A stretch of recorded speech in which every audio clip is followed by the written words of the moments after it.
O que esse livro ensina sobre a morte? Será que existe esperança após a morte para o ser humano? De fato, a Bíblia diz que Deus colocou no coração do ser humano a eternidade. Nenhum ser humano quer morrer, porque nenhum ser humano foi criado para morrer. Nós fomos criados para viver eternamente. Mas como você já sabe, o pecado entrou no mundo e o pecado trouxe consigo a morte. Por isso que nós morremos. Mas quando morremos, o que acontece com o ser humano? O que a Bíblia ensina sobre isso? Eu não vou me deter no que é ensinado por aí. Eu vou apenas me preocupar em mostrar para você o que está nesse livro. O que a Bíblia diz sobre isso. Por isso, o primeiro texto que eu gostaria de ler com você, o verso 7 de Gênesis capítulo 2 diz assim: Então formou o Senhor Deus ao homem do pó da terra e lhe soprou nas narinas o fôlego de vida, e o homem passou a ser alma vivente. De acordo com a Bíblia, como que Deus criou o ser humano? Falando aqui especialmente de Adão, Deus fez o boneco de barro, fez as partes do corpo e depois Deus soprou na narina de Adão o fôlego de vida e diz a Bíblia que o homem passou a ser alma vivente. Então, de acordo com a Bíblia, a alma é um ser humano, é um ser vivo. Quando nós vamos para um outro texto, quando a gente vai para o livro de Deuteronômio, Deuteronômio é o quarto livro da Bíblia, um outro texto muito importante, o capítulo 10 e o verso 22, Moisés disse assim, Com 70 almas teus pais desceram ao Egito, e agora o Senhor teu Deus te pôs como estrelas dos céus em multidão. Moisés está dizendo o seguinte para o povo, olha, com 70 almas teus pais desceram ao Egito. Aqui é uma referência a Jacó, a Israel, não é? Quando ele foi para o Egito com seus filhos, com seus familiares, Moisés diz, eles foram para lá com 70 almas, isto é, 70 pessoas. Eles foram para o Egito. Então a alma, de acordo com a Bíblia, é uma pessoa, é um ser humano. Existem outros textos que diz sobre isso. Mateus 16, 26, Jesus disse assim, Pois que aproveitará o homem se ganhar o mundo inteiro e perder a sua alma? Que aproveitará o homem ganhar o mundo inteiro e perder a sua alma? Ou que dará o homem em troca da sua alma? Jesus está falando o seguinte, em outras palavras, que aproveitará o homem se ganhar o mundo inteiro, se ganhar as riquezas, tudo que o mundo oferece, e perder a sua vida eterna? Um outro texto é o livro de Salmos. No capítulo 6, no verso 4, ele disse assim, Volta-te, Senhor, e livra a minha alma. Salva-me por tua graça. O salmista aqui está pedindo para ser salvo pela graça de Deus. Isso aqui no Antigo Testamento. E ele diz, salva a minha alma por tua graça. Isto é, salva a minha vida por tua graça. De acordo com a Bíblia, meu amigo e minha amiga, a alma é um ser humano. Eu estou repetindo isso bastante aqui para você, para ficar na sua mente. A alma é um ser humano. Quando nós vamos, agora, voltamos para o livro de Gênesis, capítulo 3, e o verso 19, vai dizer para onde o ser humano vai quando ele morre. Já que aprendemos que o ser humano é uma alma vivente, quando o ser humano morre, para onde que ele vai? Bom, Deus disse assim em Gênesis 3,19 o seguinte para Adão, No suor do rosto comerás o teu pão até que tornes a terra, pois dela foste formado. Lembra do pó da terra? E ele continua, porque tu és pó e ao pó tornarás. Então Deus disse, a palavra de Deus disse para Adão, não é aqui especificamente, você vai trabalhar todos os dias de tua vida para você ter o seu sustento até o dia que você volte ao pó, porque tu és pó e ao pó tornarás. Quando o ser humano morre, ele vai para o pó da terra. Isso você, obviamente, já sabe. O ser humano, quando morre, ele vai para o pó da terra. Agora, olha o que diz Eclesiastes, capítulo 12, o verso 7. E o pó volte à terra, como o era, e o espírito volte a Deus, que o deu. De acordo com a Bíblia, o corpo volta para o pó da terra. É tanto que quando uma pessoa é sepultada, depois ela vira em lama, em barro, ela volta a ser pó, como diz a Bíblia. Agora, a Bíblia diz que o fôlego de vida, isto é, o espírito não é uma entidade separada, não. O espírito é o fôlego de vida. O fôlego de vida, isto é, o espírito, volta a Deus, que o deu. Olha o que diz o livro de Ezequiel, capítulo 18, e o verso 4. Lembra que a alma é um ser humano? Vamos lá, olha o que diz aqui, ó. Eis que todas as almas são minhas. Como a alma do Pai, também a alma do Filho é minha. A alma que pecar, essa morrerá. Aqui o profeta está dizendo o seguinte, inspirado por Deus: todas as almas são minhas. Isto é, todas as pessoas, foi eu que criei, são minhas, pertence a mim pela criação. É Deus dizendo. E Deus disse: a alma que pecar, isto é, o ser humano que pecar, esse morrerá. Quem é que peca? Somos nós, seres humanos. Nós que pecamos e nós morremos. Por isso que o ser humano, ele é uma alma vivente. E por isso que a Bíblia diz que a alma, ela morre. A alma que pecar, o ser humano que pecar, a alma que é o ser humano, deixa de existir. Morre. Um outro verso bíblico aqui ainda, no livro de Ezequiel, aqui, ó, o verso 20 vai dizer assim, ó: a alma que pecar, essa morrerá. O filho não levará a iniquidade do pai, nem o pai a iniquidade do filho. A justiça do justo ficará sobre ele, e a perversidade do perverso cairá sobre este. Aqui o profeta quer dizer o seguinte: cada um vai dar conta de si mesmo a Deus. Isto é, o ser humano que pecar, a alma que pecar, vai morrer. E nós morremos porque do pecado. Portanto, de acordo com a Bíblia, a alma é um ser humano. Já que entendemos que a alma é o ser humano, quando o ser humano morre, será que ele tem algum tipo de consciência após a morte? Quando a gente vai para os Salmos, capítulo 115 e o verso 17, o texto diz assim, ó: os mortos não louvam o Senhor, nem os que descem à região do silêncio. De acordo com a Bíblia, quem morreu não pode louvar a Deus, ou seja, não tem consciência. Ele não pode cantar, ele não pode estar junto do coral celestial, porque quem está morto não pode louvar. Agora, o Salmo 146, um outro texto muito bonito, rapaz, muito importante.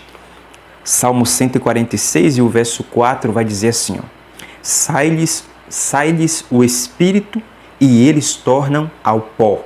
Nesse mesmo dia perecem todos os seus desígnios.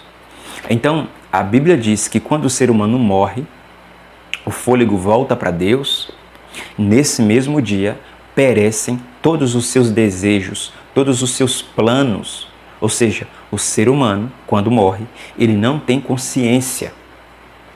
Um outro texto, em Salmos, capítulo 6 e o verso 5, assim, ó: pois na morte não há recordação de ti no sepulcro. Quem te dará louvor? Então, a Bíblia diz que quem morre não pode louvar a Deus. Não tem recordação de ninguém, porque ele está inconsciente. É tanto que quando a gente vai para o livro de Eclesiastes, no capítulo 9, porque os vivos sabem que hão de morrer, mas os mortos não sabem coisa nenhuma, nem tampouco terão eles recompensa, porque a sua memória jaz no esquecimento. Amor, ódio e inveja para eles já pereceram. Para sempre não têm eles parte em coisa alguma do que se faz debaixo do sol. De acordo com a Bíblia, quem está morto não pode sentir ódio, não sente tristeza, não sente inveja, não sente amor, não sente nada. ele está inconsciente. E o texto disse, não tem ele parte em coisa alguma do que se faz debaixo do sol, do que se faz aqui na terra. Então quem morreu não pode voltar para estar entre os vivos. Não, ele está inconsciente, ele está no pó da terra. Não pode voltar até que Jesus volte. Já já a gente vai ver sobre isso. Mas eu gostaria de continuar agora, lá no Novo Testamento, Romanos capítulo 6 e o verso 23. O apóstolo Paulo disse assim, Romanos 6, 23, ele disse assim, porque o salário do pecado é a morte, mas o dom gratuito de Deus é a vida eterna em Cristo Jesus, nosso Senhor. O apóstolo Paulo disse que o salário, a recompensa pelo pecado é a morte. Mas o dom gratuito de Deus é a vida eterna em Cristo Jesus, nosso Senhor. Mas se o ser humano morre, como que vai ter vida eterna? Eu gostaria de ler um outro texto para você agora que vai esclarecer esse assunto. 1 Coríntios, capítulo 15, verso 12, diz assim, ora, se é corrente pregar-se que Cristo ressuscitou dentre os mortos, como, pois, afirmam alguns dentre vós que não há ressurreição de mortos? O verso 13, e se não há ressurreição de mortos, então Cristo não ressuscitou? Verso 14, e se Cristo não ressuscitou, é vã a vossa pregação e vã a vossa fé. Um outro texto, 17, e se Cristo não ressuscitou, é vã a vossa fé e ainda permaneceis nos vossos pecados. Verso 18, e ainda mais, os que dormiram em Cristo pereceram. O apóstolo Paulo aqui está falando para pessoas, não é? Especialmente alguns lá dentre os corintos, os crentes de Corinto. Alguns não estavam acreditando em ressurreição. E Paulo disse, olha, peraí, nós pregamos que Jesus ressuscitou. Se Cristo não ressuscitou, então é vã a vossa fé. Olha, se Cristo não ressuscitou, ele não está no santuário intercedendo por nós. Se Cristo não ressuscitou, então ele não vai voltar para nos buscar. Então estamos perdidos. Se Cristo não ressuscitou, aqueles que dormiram em Cristo pereceram. Paulo aqui está começando a explicar a respeito da ressurreição. Por isso que eu disse para você no início, este estudo vai trazer esperança para o seu coração. Olha, a Bíblia diz, estamos começando a entender isso aqui agora, a Bíblia diz que quem morreu em Cristo vai ressuscitar novamente. É por isso que ele disse, se Cristo não ressuscitou, então aqueles que estão dormindo em Cristo pereceram.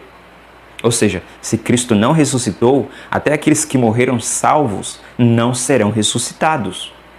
Então Paulo aqui está pregando para pessoas que não acreditavam na ressurreição. Pode ser que eu estou falando para você que achava que quem morre vai direto para o céu. Não, não vai para o céu. Vai para o pó da terra. Afinal de contas, vai ter ressurreição, como a Bíblia diz. Se fosse para o céu, para que iria ter ressurreição, sendo que já está no céu? Vamos continuar mais aprendendo sobre esse assunto? Quando a gente vai para o livro de 1 Tessalonicenses, capítulo 4, o verso 13, ele disse assim, não queremos, porém, irmãos, que sejais ignorantes com respeito aos que dormem, para não vos entristecerdes como os demais que não têm esperança. Paulo, anteriormente a gente leu que ele falou para os coríntios, agora ele está falando para os crentes de Tessalônica, a mesma coisa, o mesmo assunto. Olha, eu não quero que vocês sejam ignorantes, eu não quero que vocês fiquem sem conhecer esse assunto da ressurreição, para que vocês não se entristeçam como os demais que não têm esperança. E o verso 14 ele diz assim, pois se cremos que Jesus morreu e ressuscitou, assim também Deus, mediante Jesus, trará em sua companhia os que dormem.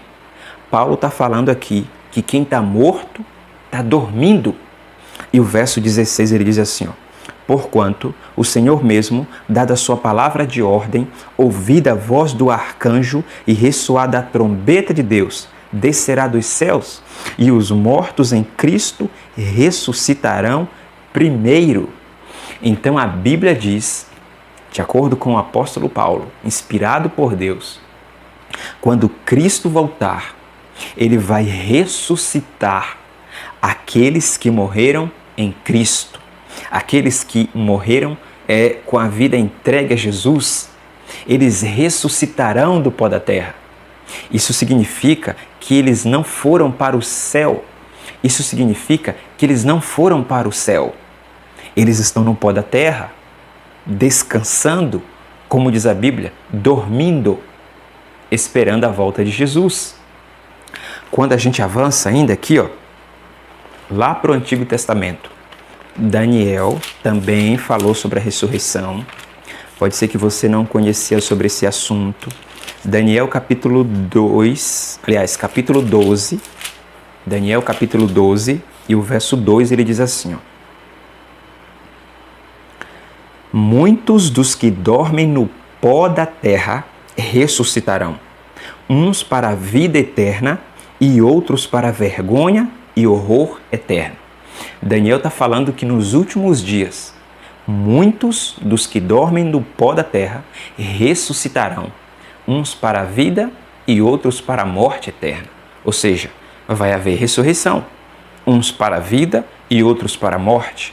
Vai haver a ressurreição dos salvos e a ressurreição dos perdidos. Para quê? Para receberem o juízo de condenação. Por quê? Porque eles rejeitaram a Jesus, eles permaneceram presos no pecado. E Jesus, quando voltar, vai destruir o pecado e todos aqueles que estiveram agarrados ao pecado. Então Daniel disse que vai haver ressurreição. Bom, quando a gente vai para o Novo Testamento, Jesus, ele disse que haverá ressurreição. João capítulo 5, e o verso 28 e 29, Jesus falou assim, não vos maravilheis disto, porque vem a hora em que todos os que se acham nos túmulos ouvirão a sua voz e sairão. Os que tiverem feito o bem para a ressurreição da vida e os que tiverem praticado o mal para a ressurreição do juízo. Então Jesus disse que vai haver duas ressurreições, para a vida e para a morte eterna. Você percebe? Se quem morresse fosse para o seio de Abraão, se quem morresse fosse para a glória, então de onde que ia ter ressurreição? Por falar em seio de Abraão, aquela parábola, o sentido é o seguinte, os judeus eram o rico daquela parábola, porque eles tiveram todos os privilégios. A nação judaica era o povo escolhido de Deus, mas eles desprezaram. Enquanto, por outro lado, Lázaro, o pobre, que morreu e foi para o seio de Abraão, era uma referência aos gentios, que não tiveram os privilégios, que não tiveram toda a riqueza espiritual que os judeus tinham.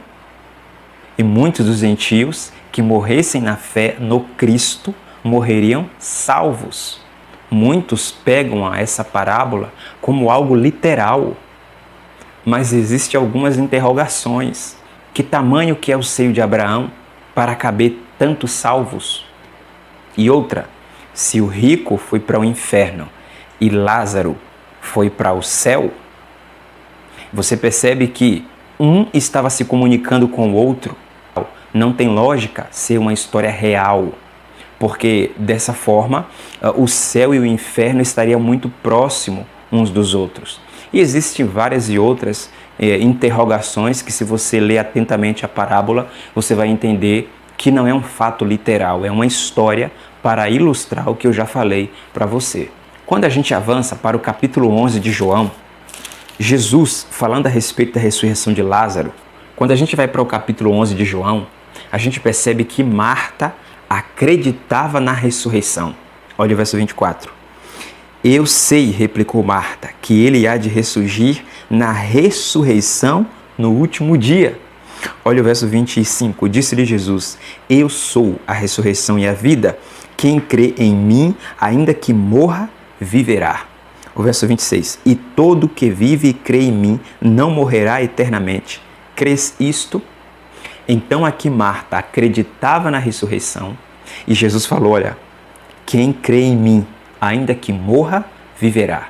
Jesus aqui está falando da ressurreição. Se Jesus estivesse falando aquela parábola de maneira literal, Jesus estaria se contradizendo. Agora ele diz que quem morre será ressuscitado? Peraí, quem morre afinal de contas? Vai para o seio de Abraão, para o céu, ou vai para o pó da terra e será ressuscitado? Você percebe? Jesus não se contradiria nunca. Então ali era uma parábola e Jesus aqui diz que haverá ressurreição. Logo em seguida aqui na história, Jesus ressuscitou Lázaro. E Jesus não pediu para que Lázaro descesse do céu. Não, Jesus disse, Lázaro, sai para fora. Ele estava no pó da terra. Quando a gente vai para o Antigo Testamento, a gente já está finalizando. O livro de Jó, o capítulo 19 de Jó e o verso 25, diz assim, ó, porque eu sei que o meu Redentor vive e que por fim se levantará sobre a terra. Verso 26, depois revestido este meu corpo da minha pele, em minha carne verei a Deus. Verso 27, vê-lo-ei por mim mesmo, os meus olhos o verão e não outros, de saudade me desfalece o coração dentro de mim. Jó aqui está falando da ressurreição. Ele diz que ele teria o seu corpo transformado e ele veria a Deus. E de fato, quando nós vamos para o Novo Testamento, é exatamente esse ensino que o apóstolo Paulo traz para nós. Quando você vai para o livro de 1 Coríntios, capítulo 15, e o verso 51 diz assim, ó, eis que vos digo um mistério, nem todos dormiremos, mas transformados seremos todos. No momento, verso 52, no abrir e fechar de olhos, ao ressoar da última trombeta, a trombeta soará, os mortos ressuscitarão, incorruptíveis e nós seremos transformados. Agora, quando que o ser humano vai ser imortal? Ele diz no verso 53, porque é necessário que este corpo corruptível se revista da incorruptibilidade e que o corpo mortal se revista da imortalidade. De fato, nós um dia seremos imortais. Hoje nós somos mortais, nós morremos. Mas quando Jesus Cristo voltar, e se nós estivermos no pó da terra, descansando, aguardando a volta de Cristo, nós seremos ressuscitados e nós seremos transformados e nós teremos um novo corpo. Nós seremos perfeitos. Se nós seremos imortais, é porque hoje nós não somos. Há um filósofo grego chamado Platão, que um dia ele disse assim, ó, ele disse que o corpo é a prisão da alma, que o corpo é mau e a alma é boa. E quando o corpo que é mau morre, ele liberta a alma que é boa. Isso não é bíblico. Quando nós vamos para Gênesis capítulo 3 e o verso 4, a serpente disse assim para Eva, é certo que não morrereis. A serpente queria dizer o seguinte para Eva, mesmo que você peque contra Deus, mesmo que você desobedeça a Deus, mesmo que você seja uma pecadora, você não morrerá. Essa ideia de imortalidade da alma é uma ideia que não vem da Bíblia, é uma ideia que vem da mente da serpente, vem de Satanás. Por quê? Porque ele quer passar a entender para o ser humano que mesmo após a sua morte, o ser humano ainda tem uma segunda chance. Mas a Bíblia diz, hoje, se ouvirdes a sua voz, não endureçais o vosso coração. A Bíblia diz, hoje é o tempo da vossa salvação. A Bíblia diz que não haverá uma segunda chance. A Bíblia diz que o tempo de oportunidade que nós temos é enquanto nós estamos vivos. Porque depois que morremos, o nosso destino já estará selado para a vida ou para a morte eterna. É por isso que o livro de Hebreus, capítulo 9, verso 27, vai dizer assim, ó, porque aos homens está ordenado morrer uma só vez, vindo depois disto o juízo. Aos homens está ordenado morrerem uma única vez. Não morre e reencarna novamente. É uma única vez. E depois é o juízo. Então, depois que o ser humano morre, as suas obras as acompanham e o juízo vai dizer se ele morreu salvo ou perdido. Então, se você perdeu alguém para a morte, creia na possibilidade de ela ter morrido com seus pecados perdoados. Creia no arrependimento dela e creia que quando Cristo voltar, Cristo ressuscitará. Porque só Jesus conhece o coração de alguém antes de morrer. Só Ele sabe quem morreu arrependido ou não. Nós não devemos ficar em desespero. É por isso que o apóstolo Paulo disse, não quero que vocês sejam ignorantes a respeito dos que dormem, para que vocês não vivam como os demais que não têm esperança. Eu sei que a esperança não vai tirar a dor do seu coração, mas a esperança garante para você de que um dia todos aqueles que morreram em Cristo Jesus serão ressuscitados. Por isso nós precisamos entregar nossa vida a Jesus, porque mesmo que a gente morra, um dia nós viveremos. Amém?